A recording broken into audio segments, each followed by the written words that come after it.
샬롬. 오늘 우리가 함께 나눌 말씀은 신명기 23장 19절에서 24절까지 말씀입니다. 우리 19절과 20절 말씀을 함께 보겠습니다.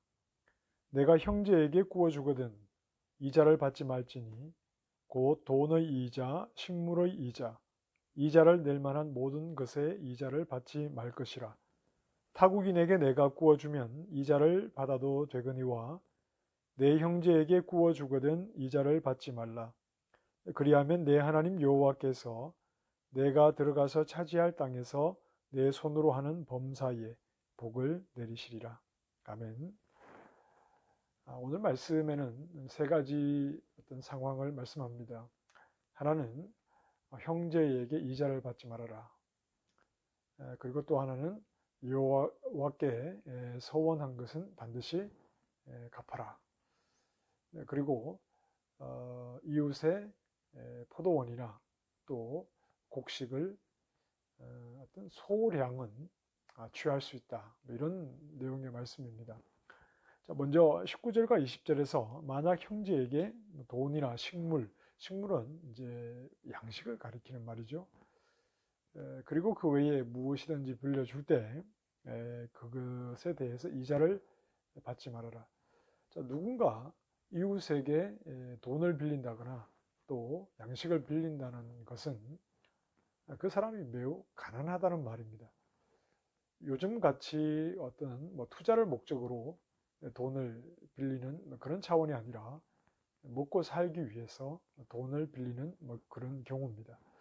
자, 이렇게 가난한 형제에게 빌려주는 대가로 이자를 요구하는 것은 어쩌면 그 형제를 굉장히 좀 절망스럽게 만들 수 있는 그런 좀 위험이 있습니다. 얼마의 이자를 요구했느냐 하는 구체적인 내용은 언급이 되지 않습니다만 고대 그 근동 지방의 어떤 이제 문서들에 보면 은을 빌려줄 경우에 어떤 이제 은이라고 하는 것은 그 화폐죠. 돈을 빌려줄 경우에는 한 20% 정도, 그리고 식량을 빌려줄 경우에는 30% 내지 50%까지 이자를 받을 수 있다고 그렇게 법으로 정해놓은 것이 있습니다. 그 비슷한 수준이라면 먹을 것이 없어서 양식을 빌리는 형제에게 그 많은 이자를 요구한다는 것은 굉장히 어렵게 만들 수 있는 그런 상황입니다. 그래서 그런 것을 금하고 있습니다. 빌려주는 쪽, 즉 베푸는 쪽은 빌리는 사람의 입장에서 좀 생각을 늘 해야 합니다. 그게 긍휼의 마음이죠. 연약한 자의 자리에서 생각할 수 있는 것이 긍휼입니다. 이게 참 어렵습니다. 가진 자가 가지지 못한 자의 마음에서 생각한다는 것은 굉장히 어렵지만 긍휼이란 연약하고 또 가지지 못한 가난한 이웃의 입장에서 생각을 하는 것이 바로 긍휼의 마음입니다. 이 불쌍히 여김, 이 긍휼이 구원받은 하나님의 백성의 근본적인 그 사회의 정신이라고 했습니다. 여기에 이제 일단 외국인들은 그래서 좀 제외가 된 듯합니다. 하나님의 백성이라면 긍휼의 정신 위에 서야 하기 때문에 그렇죠. 예수님께서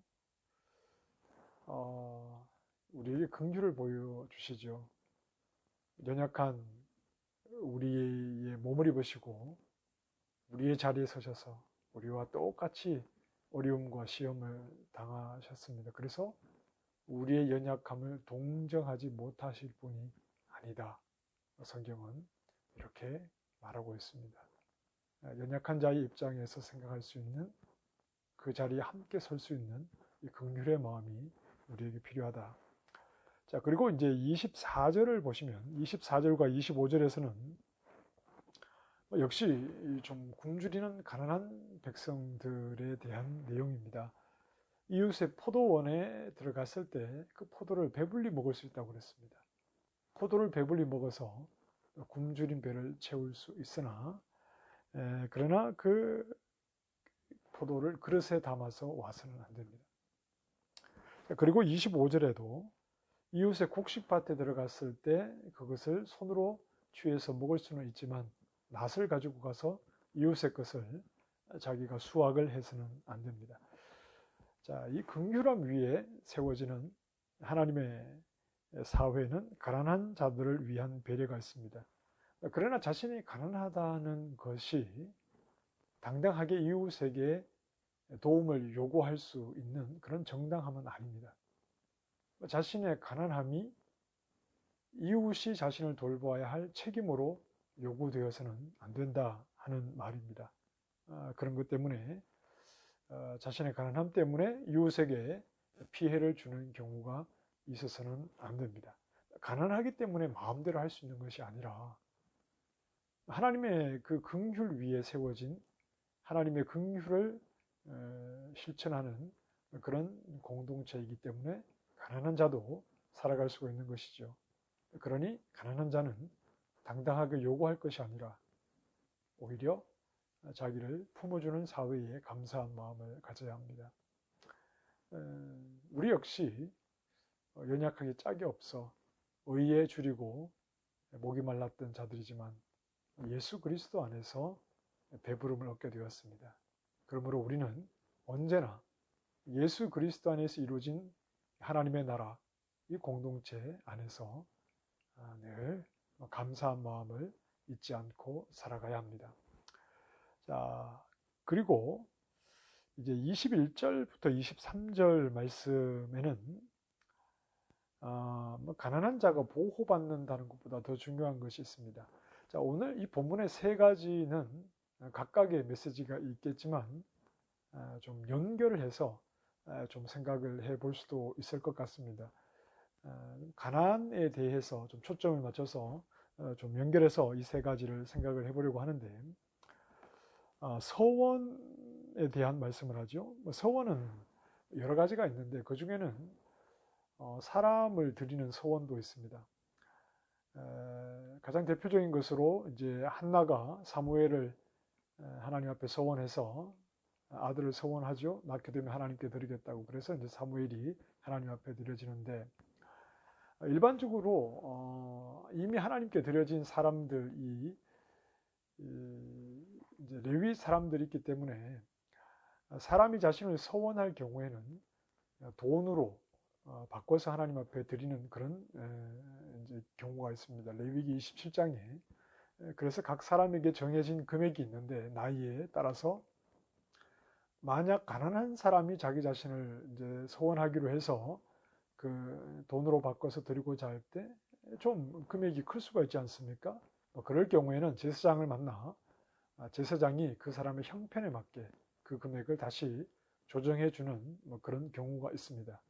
가난한 자라고 하나님께 서원을 할 수가 없는 것도 아니었고, 가난한 자는 자신의 형편에 맞게 하나님 앞에 서원을 드릴 수가 있었습니다. 자, 그런데 오늘 이제 이 본문 21절 말씀에도 그렇고 22절에도 그렇고 서원이 죄가 될 수도 있습니다. 하나님 앞에 서원을 하였지만 그 서원한 것을 드리지 못할 경우에는 죄가 된다 그랬습니다. 서원한 것을 드리지 못하는 이유가 무엇일까요? 막상 드리려고 하니까 아깝다는 욕심이 생겼을 수도 있겠죠. 또는 게으름일 수도 있겠습니다. 그러나 또 한 가지, 자기가 가난하다는 핑계를 대면서 가난하다는 핑계 때문에 하나님 앞에 서원을 미루고 거의 잊어버린 채로 살아가게 되는 경우가 있을 것입니다. 가난하다고 해서 모든 것에서 제외되지는 않습니다. 재판을 할 때도 가난한 사람이라고 해서 판결을 굽혀서는 안 됩니다. 가난하다고 공정하지 않게 판결을 해서 그 가난한 사람에게 유리하게 그렇게 해서는 안 된다고 분명하게 말씀을 하죠. 가난하다고 모든 것에서 제외되지는 않습니다. 과부가 예수님이 보셨던 것처럼 과부가 드린 2렙돈의 그 아주 초라한 금액이지만 주님이 보신 그 헌금도 있습니다. 우리는 내 형편에서 할 수 있는 일을 하면 됩니다. 지금 내 형편에서 할 수 있는 일을 하면 되죠. 제한된 환경, 가난 같은 그 환경에 속박당하지 말고 지금 내 형편에서 할 수 있는, 가난하면 가난한 대로 하나님 앞에 소원하고 또 하나님을 위해서 얼마든지 자기 형편에 맞게 할 수 있는 일들이 있습니다. 지금 상황에서 할 수 있는 것으로 우리는 하나님 앞에 나아가야 합니다. 우리가 하나님께 나아가는데 환경의 제약 때문에 중단하거나 포기하는 일이 있어서는 안 되죠. 가난하기 때문에 모든 것이 제외되는 것도 아니고, 환경에 제약이 있기 때문에 하나님과의 관계에서조차 예외가 되는 것은 아닙니다. 어떤 형편에 있든지 그 자리에서 하나님을 섬길 수 있는 최선의 방법, 그리고 그 상황에 맞게 하나님께 나아가는 일을 중단하지 않는 그런 믿음의 종들이 될 수 있기를 바랍니다. 기도하겠습니다. 하나님, 하나님의 긍휼이 우리 안에 있으니 하나님의 긍휼을 더 깊이 알아 우리 또한 하나님의 긍휼을 드러내는 하나님 나라의 백성 되게 하여 주시고, 가난이나 또는 어떤 건강의 문제나 어떤 환경의 제약 때문에 하나님께 나아가는 일을 미루지 않도록 우리의 마음을 하나님 인도해 주시옵소서. 오늘도 우리가 서 있는 자리에서 하나님과 깊은 영의 교제, 부지런히 하나님 앞에 나아가는 하루의 삶이 되게 해 주시옵소서. 예수님 이름으로 기도합니다. 아멘. 감사합니다. 오늘도 믿음 안에서 승리하시기 바랍니다.